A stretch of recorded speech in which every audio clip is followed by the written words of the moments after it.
কিন্তু যখন লোকালি পাচ্ছে কাজটা, সে কিন্তু যে কোনো ভাবে তাকে লাভ করতে হবে বিধায় সে নিম্নমানের মালামাল কিনে সে কাজ করছে। আমি তার প্রত্যক্ষ সাক্ষী, আমার এলাকায় 29টা কাজ। মাননীয় সদস্য, আপনি যা বলছেন অ্যাবসলিউটলি রাইট। দয়া করে কোশ্চেনটা করেন, আমরা মাননীয় মন্ত্রীর কাছে এই ব্যাপারে সুস্পষ্টভাবে জানতে চাই, because all of us Right. more or less suffering from this problem. আপনি কোশ্চেনটা করেন, মাননীয় মন্ত্রী জবাব দিবেন। আমার প্রশ্নটা হলো, আমরা যদি আমার জেলার ভিতরে কন্ট্রাক্টরের কাছে নিয়ে আসি, আমি তাকে ধরতে পারবো, পাশাপাশি ফেসিস্টটা যাতে না আসতে পারে সেই জন্য উনি কি ব্যবস্থা করবেন এই কন্ট্রাক্ট প্রসিডিউরের মধ্যে? ধন্যবাদ মাননীয় সদস্য।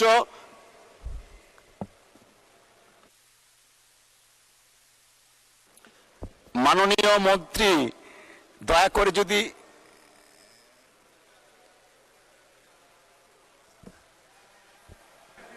মাননীয় মন্ত্রী। জি ধন্যবাদ। এই বিষয়গুলো আমরা অবগত আছি এবং আমরা ইতিমধ্যে মাননীয় প্রধানমন্ত্রীর সঙ্গে আলাপ করেছি, অর্থমন্ত্রীর সঙ্গে আলাপ করেছি। আমরা এই আইনটার কিভাবে রিভিউ করে এটা সঠিক লোকেরা যেন পায় সেটা আমরা বিবেচনা করব। ধন্যবাদ। ধন্যবাদ মাননীয় মন্ত্রী। It is indeed time to reform. Thank you.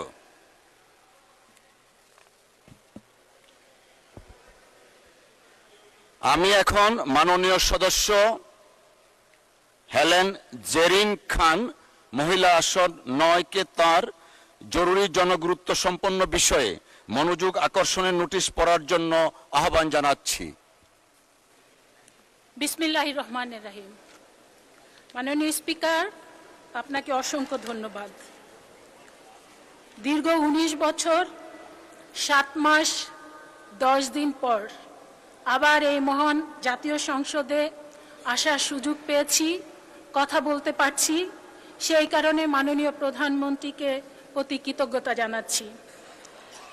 এই দীর্ঘ রাজনৈতিক জীবনে যখনই যেখানে সমস্যা দেখেছি, আওয়াজ তুলেছি, কথা বলেছি, সমস্যা সমাধান করার চেষ্টা করেছি এবং অনেক জায়গায় সমাধানও করেছি।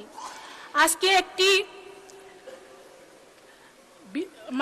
এমন একটি বিষয় নিয়ে আমি এখানে দাঁড়িয়েছি, সেটা একটা মহামারী আকারে সমস্যা হয়ে বাংলাদেশের সামনে দাঁড়িয়েছে।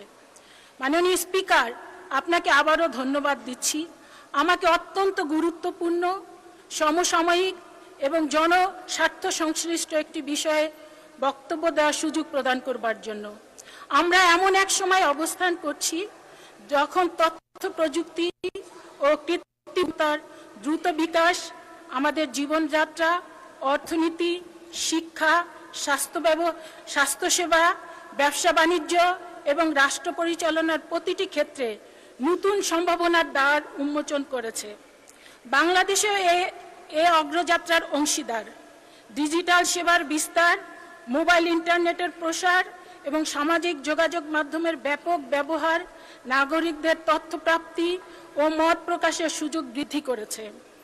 কিন্তু মাননীয় স্পিকার, প্রতিটি প্রযুক্তিগত অগ্রগতির সঙ্গে কিছু নতুন ঝুঁকিও সৃষ্টি হয়।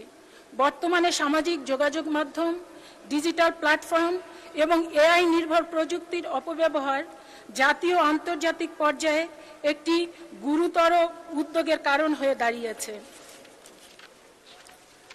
আজ আমরা দেখতে পাচ্ছি বিভিন্ন সামাজিক যোগাযোগ মাধ্যম, বিশেষ করে ফেসবুকে ভুয়া পরিচয়ে অসংখ্য অ্যাকাউন্ট ও পেজ পরিচালিত হচ্ছে।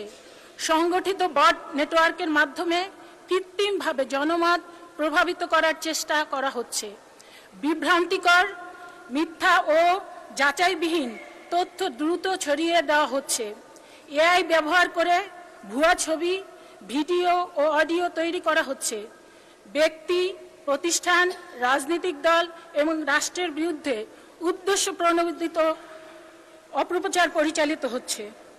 বিশ্ব অর্থনৈতিক ফোরাম, জাতিসংঘ এবং বিভিন্ন আন্তর্জাতিক গবেষণা প্রতিষ্ঠানের সাম্প্রতিক প্রতিবেদনে মিস ইনফরমেশন ও ডিসইনফরমেশনকে আধুনিক বিশ্বের অন্যতম গুরুত্বপূর্ণ ঝুঁকি হিসাবে চিহ্নিত করা হয়েছে। কারণ মিথ্যা তথ্য শুধু বিভ্রান্তি সৃষ্টি করে না, এটি সামাজিক অস্থিরতা, রাজনৈতিক মেরুকরণ এবং জননিরাপত্তার জন্য হুমকি হয়ে উঠতে পারে। মাননীয় স্পিকার, আমাদের দেশেও এই চ্যালেঞ্জের মধ্যে আছে। আমাদের মাননীয় প্রধানমন্ত্রী জনাব তারেক রহমান এবং তার কন্যা জাইমা রহমান সহ দেশের রাজনৈতিক নেতৃত্ব, জনপ্রতিনিধি, সরকারি কর্মকর্তা, সাংবাদিক, শিক্ষাবিদ, চিকিৎসক, ব্যবসায়ী এবং বিভিন্ন পেশাজীবী নাগরিককে লক্ষ্য করে বিভিন্ন সময়ে সামাজিক যোগাযোগ মাধ্যমে অপপ্রচার, বিভ্রান্তিকর তথ্য প্রচারের ঘটনা ঘটেছে। মাননীয় স্পিকার, সবচেয়ে বেশি ক্ষতিগ্রস্ত হচ্ছেন আমাদের নারীরা। নারী জনপ্রতিনিধি, নারী সাংবাদিক, নারী চিকিৎসক, শিক্ষক, আইনজীবী, উদ্যোক্তা, সাংস্কৃতিক ব্যক্তিত্ব, সমাজের বিভিন্ন স্তরের নারীরা নিয়মিতভাবে অনলাইন হয়রানি, সাইবার বুলিং এবং চরিত্র হরণের শিকার হচ্ছেন। অনেক ক্ষেত্রে তাদের ছবি বিকৃত করে প্রচার করা হয়, ভুয়া পরিচয়ে অ্যাকাউন্ট খুলে বিভ্রান্তিকর তথ্য ছড়ানো হয়, কিংবা সামাজিকভাবে হেয় প্রতিপন্ন করার উদ্দেশ্যে অপপ্রচার চালানো হয়। আরও উদ্বেগজনক বিষয় হলো কন্যা শিশু ও কিশোরীরাও এই ডিজিটাল হয়রানির ঝুঁকির মধ্যে রয়েছে। এই ধরনের কর্মকাণ্ড শুধু ব্যক্তির মর্যাদা ক্ষুণ্ণ করে না, বরং মানসিক স্বাস্থ্য, শিক্ষা, কর্মজীবন এবং সামাজিক নিরাপত্তার উপরও নেতিবাচক প্রভাব ফেলে। মাননীয় স্পিকার, সাইবার অপরাধের প্রকৃতি আজ আন্তর্জাতিক। একটি ভুয়া অ্যাকাউন্ট এক দেশে বসে পরিচালিত হতে পারে, সার্ভার থাকতে পারে অন্য দেশে, আর এর প্রভাব পড়তে পারে বাংলাদেশের নাগরিকদের উপর। ফলে এই চ্যালেঞ্জ মোকাবেলায় কেবল জাতীয় প্রচেষ্টা যথেষ্ট নয়, আন্তর্জাতিক সহযোগিতা অত্যন্ত গুরুত্বপূর্ণ। সামাজিক যোগাযোগ মাধ্যম পরিচালনাকারী আন্তর্জাতিক প্ল্যাটফর্মগুলোর সঙ্গে কার্যকর যোগাযোগ, তথ্য বিনিময় এবং আইনসম্মত সহযোগিতা বৃদ্ধি করা প্রয়োজন, যাতে এই অপরাধমূলক কন্টেন্ট দ্রুত শনাক্ত, অপসারণ করা যায়।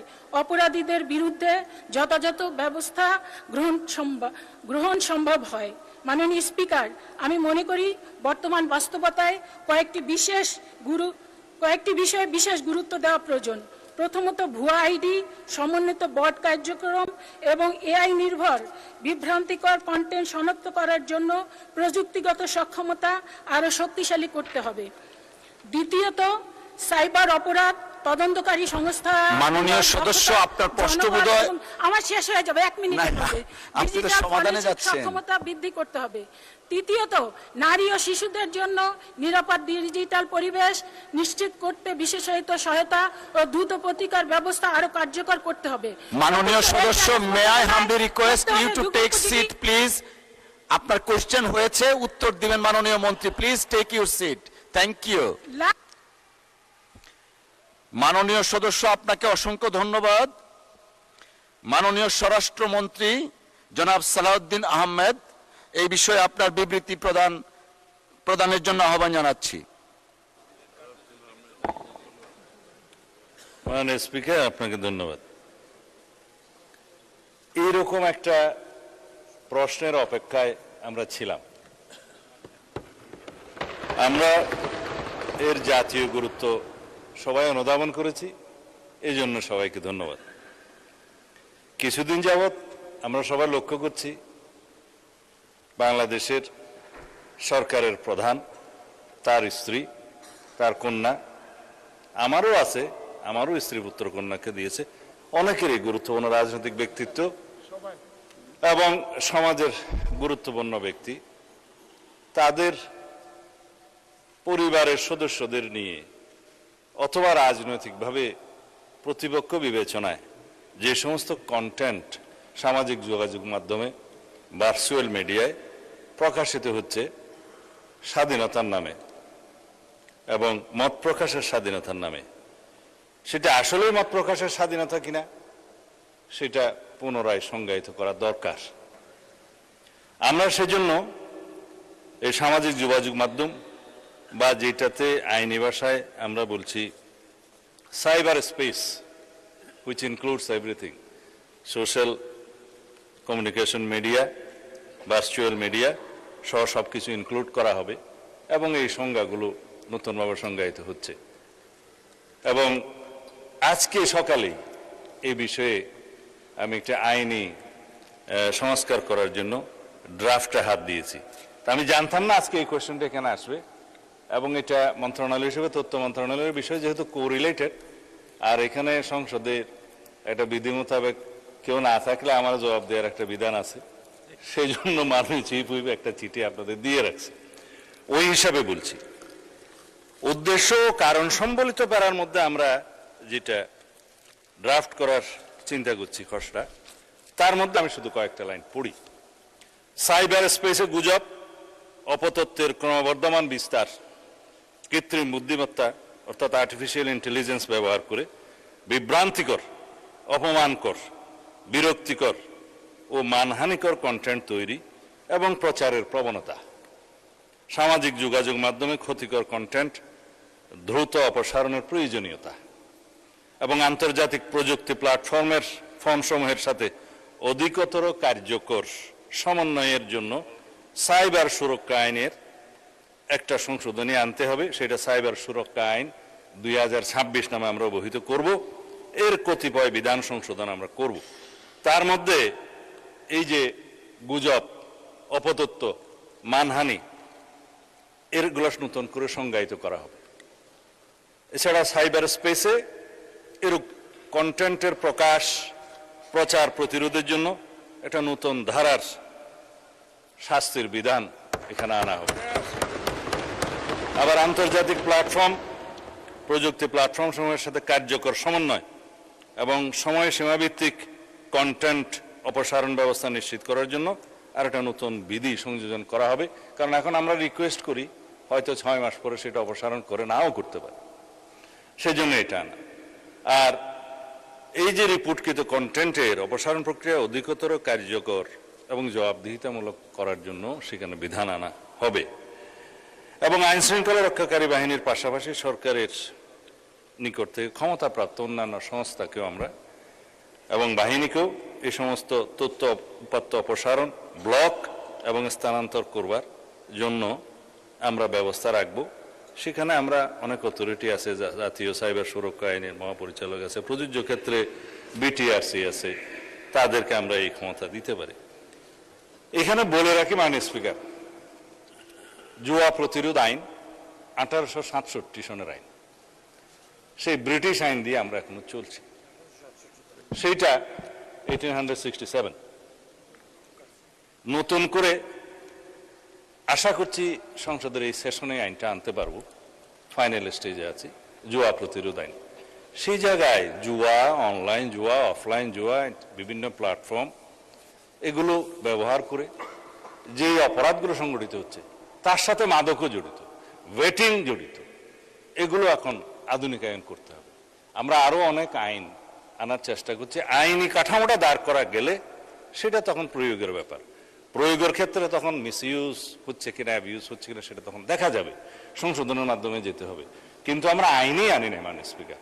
সবাই এখানে আমাকে বলছে যে মাদক প্রতিরোধ করুন, মাদকের জন্য মাদক দ্রব্য নিয়ন্ত্রণ আইনের ড্রাফটটা করে ফেলেছে, এই সেশনে হয়তো আনতে পারবো। সেখানে মাদক দ্রব্য নিয়ন্ত্রণ আইনের মধ্যে যারা মাদকের জন্য অপারেশন করতে যায়, মাদক ধরতে যায়, তাদের কোনো অস্ত্র নাই মাননীয় স্পিকার। অথচ যারা ড্রাগ ডিলার, ব্যবসায়ী, তারা তাদেরকে অত্যাধুনিক অস্ত্র সজ্জিত হয়ে আক্রমণ করে। তারা কোর্টে মামলা দায়ের করে, কিন্তু পাশাপাশি পুলিশও মামলা দায়ের করে, অন্য কোনো অথরিটিও মামলা দায়ের করে। এখন মাদক দ্রব্য নিয়ন্ত্রণ অধিদপ্তরের কাছে তেমন ল্যাবরেটরি সুবিধা নেই এবং তাদের ট্রেনিং এর সুবিধা নেই, তাদের অস্ত্র ব্যবহার আমরা করতে দিতে পারি না।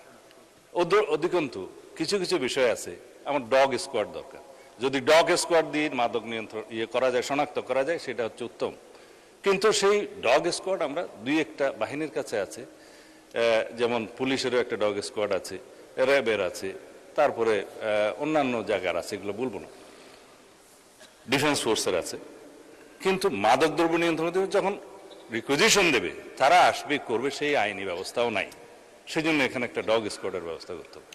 মোটামুটি মাদকের বিরুদ্ধে আমরা যে ফাইটটা করব সেটা আইনি সুরক্ষার মাধ্যমে, আইনি ব্যবস্থার মাধ্যমে এবং মাদক দ্রব্য নিয়ন্ত্রণ অধিদপ্তরকে একটা স্বয়ং সম্পূর্ণ অর্গানাইজেশন করার জন্য সেই আইনি প্রস্তাবগুলো আনবো মাননীয় স্পিকার। এইভাবে আমরা সামাজিক যে অনাচার, অপকালচার শুরু হয়েছে সেখান থেকে নিষ্কৃতি পেতে পারবো। সেই জন্য আমরা আগে বলেছি অনুযায়ী অনেক কিছু আশা করি। ইনশাআল্লাহ আমাদের কেবল 3 মাস গেছে, আপনারা আরেকটু সময় দেন, দেখবেন ইনশাআল্লাহ আমরা আইনগতভাবে আমাদের কাঠামোগুলো শক্তিশালী করে এই জাতীয় প্রত্যাশা, এই সমস্ত অনাচার, সেই অপরাধ, এগুলো সব কিছুকে আমরা প্রতিরোধ করতে সক্ষম হব। ধন্যবাদ মাননীয় সদস্যকে এই প্রশ্ন উত্থাপন করার জন্য। ধন্যবাদ। মাননীয় স্বরাষ্ট্রমন্ত্রী, আপনাকে ধন্যবাদ। মাননীয় সদস্য, আপনার কোনো কি প্রশ্ন আছে? যদি থাকে স্পেসিফিক কোশ্চেন করবেন প্লিজ। ধন্যবাদ। মাননীয় স্পিকার, আপনাকে অসংখ্য ধন্যবাদ। আসলে মাননীয় স্বরাষ্ট্রমন্ত্রী বিস্তারিত বলেছেন, এরপরে আর তেমন কোনো প্রশ্ন থাকে না। শুধু একটা জায়গায় একটু প্রশ্ন রাখতে চাই।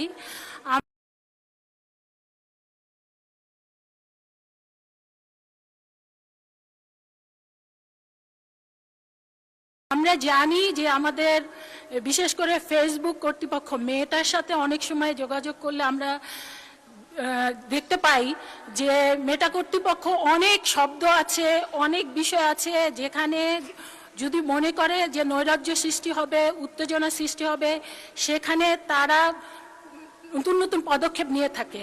তো সেই ব্যাপারে আমাদের বর্তমান সরকার এবং মাননীয় স্বরাষ্ট্রমন্ত্রী কোনো ধরনের পদক্ষেপ নেবেন কিনা, এটাই হলো তার কাছে প্রশ্ন।